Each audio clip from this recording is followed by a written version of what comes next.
Kartika. Cihuy.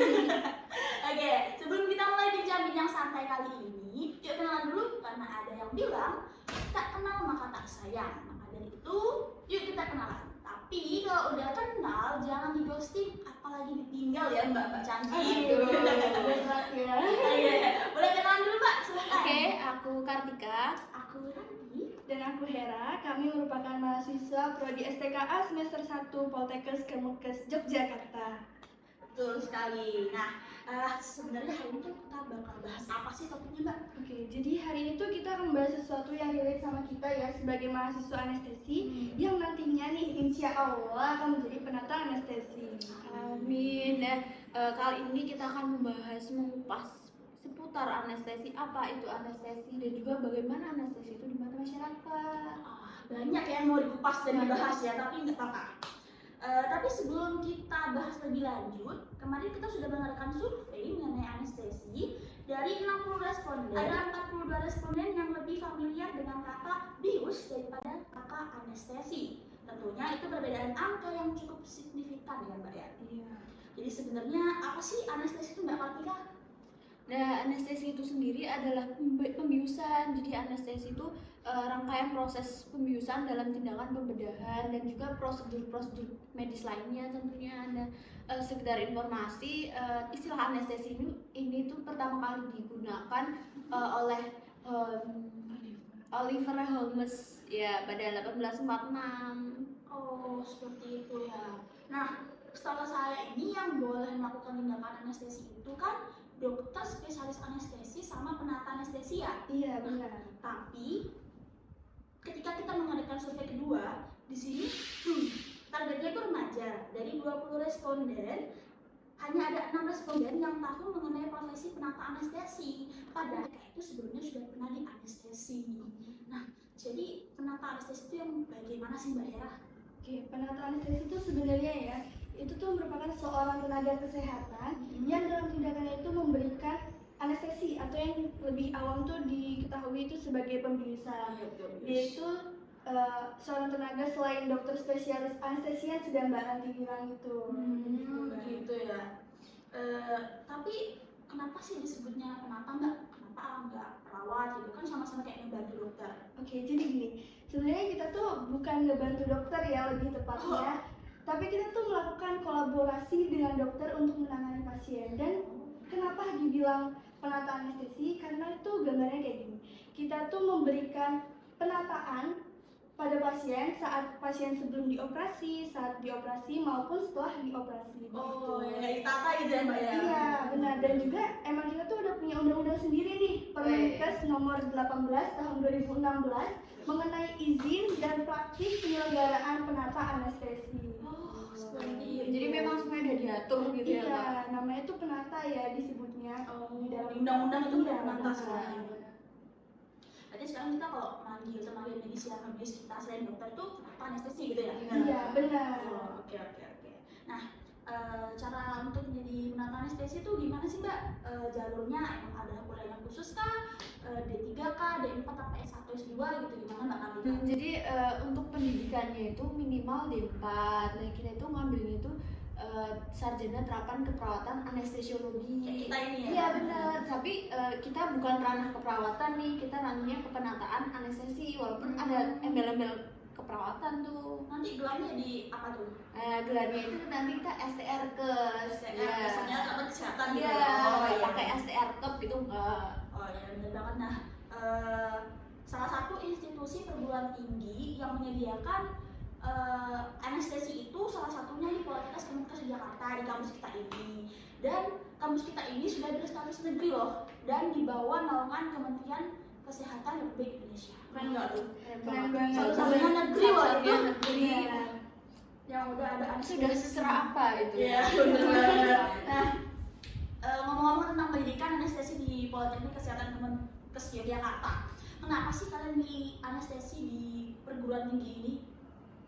Mau aku dulu yang jawab Mbak? Iya, silakan Mbak Era dulu. Aku sendiri jujur pas SMA tuh nggak ada kebayang untuk masuk ke sini, terus jurusannya tuh anestesi, nggak kebayang. Terus tapi di akhir kelas 12 aku dapat rekomendasi dari kakakku yang bilang aku tuh disuruh masuk ke anestesi aja karena katanya anestesi ini masih sedikit yang minat, padahal tuh banyak banget lapangan pekerjaan. Masih dibutuhkan lah istilahnya di rumah sakit sendiri gitu. Jadi karena aku penasaran kan, kayak apa sih emangnya anestesi itu, terus aku cari-cari di Google dan aku langsung kayak, oh ini kayaknya mata kuliahnya tuh aku suka dan aku bisa. Jadi langsung aja aku coba buat daftar ke sini dan setelah 2 kali coba dan akhirnya aku keterima di sini. Udah jodoh itu sih nggak jodoh tapi ya keterima di sini ya. Tahu, Kalau iya. Mbak Kartika gimana Mbak ceritanya kok bisa sampai bisa di sini gitu loh? Apa ya, awalnya sih cuma coba-coba terus kayak keterusan kebablasan enak gitu loh. Seperti iklan ya Mbak. Iklan apa tuh? Aduh. Bercanda enggak sih, kayak awalnya tuh cuman kayak kepo cari di internet, kepo tuh prospeknya bagus, sumber dayanya aku kurang tapi nah ini makanya sayang banget kan gitu. Jadi cobalah masuk gitu. Iya benar banget, anestesi ini praktek kerjanya tuh bagus banget, di rumah sakit tuh dibutuhkan banyak, tapi sumber dayanya tuh sedikit karena belum banyak yang tahu kalau misalnya ada sekolah kepenataan anestesi sendiri ya Mbak. Aku pengen bagiin juga sih, nggak apa ya? Iya, silakan. Aku mau ditanya dari tadi ya Mbak, bagiin. Jadi aku juga berakhir di sini, bukan berakhir di sini ya, kayak kesini itu karena aku tuh kakakku punya teman. Nah, sering hangout bareng sama temennya kakakku ini, yaitu dokter anestesi. Nah, sedari itu aku kayak merhatiin lah dia kayak telepon gitu kan. Ih keren banget gitu.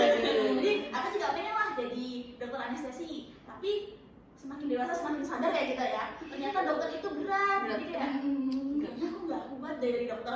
Jadi aku nyari dah alternatif anestesi yang lain. Ternyata ada dong kepenataan anestesi dan aku belum pernah dengar sama sekali. Kalau aku nggak cari tuh mungkin aku nggak tahu ya. Jadi kayak ternyata ada prospek kerja anestesi itu selain dari dokter spesialis anestesi.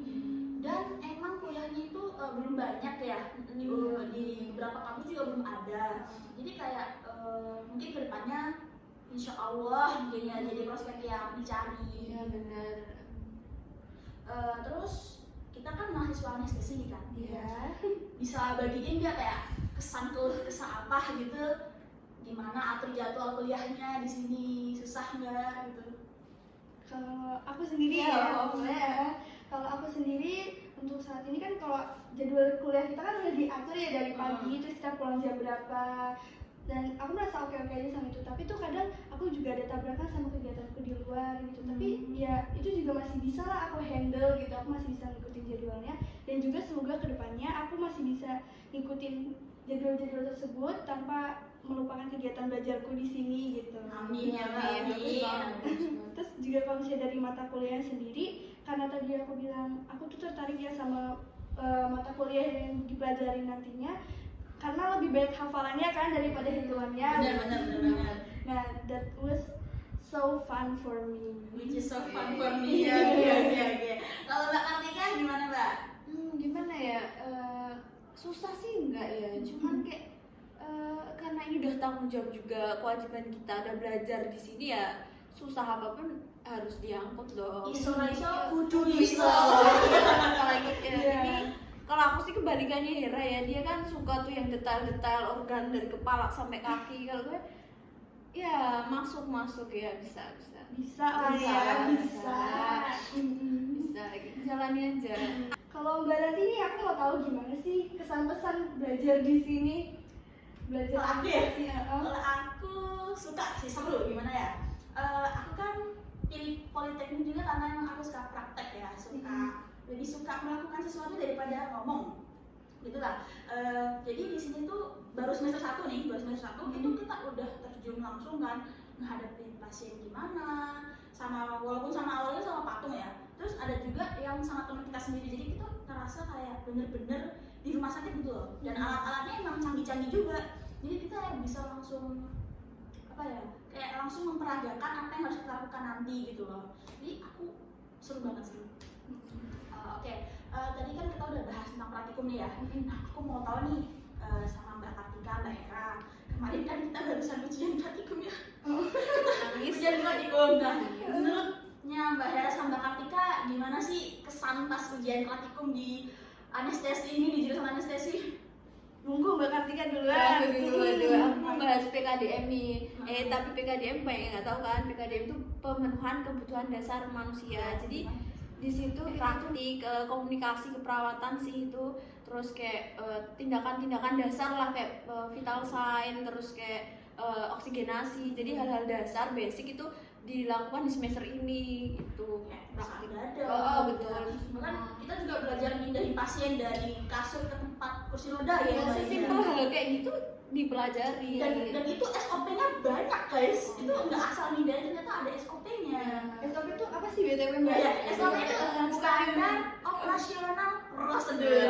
Itu ya yang di depan itu kan Bukan sop buntut ya, bukan sop sayur.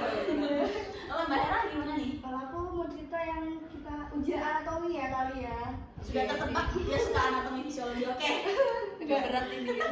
Namanya juga anatomi gak sih? Kita tuh belajar dari bagian-bagian tubuh dari kepala sampai kaki kita, sampai telapak kaki. Tapi ini tuh dikit-dikit bikin nangis sih.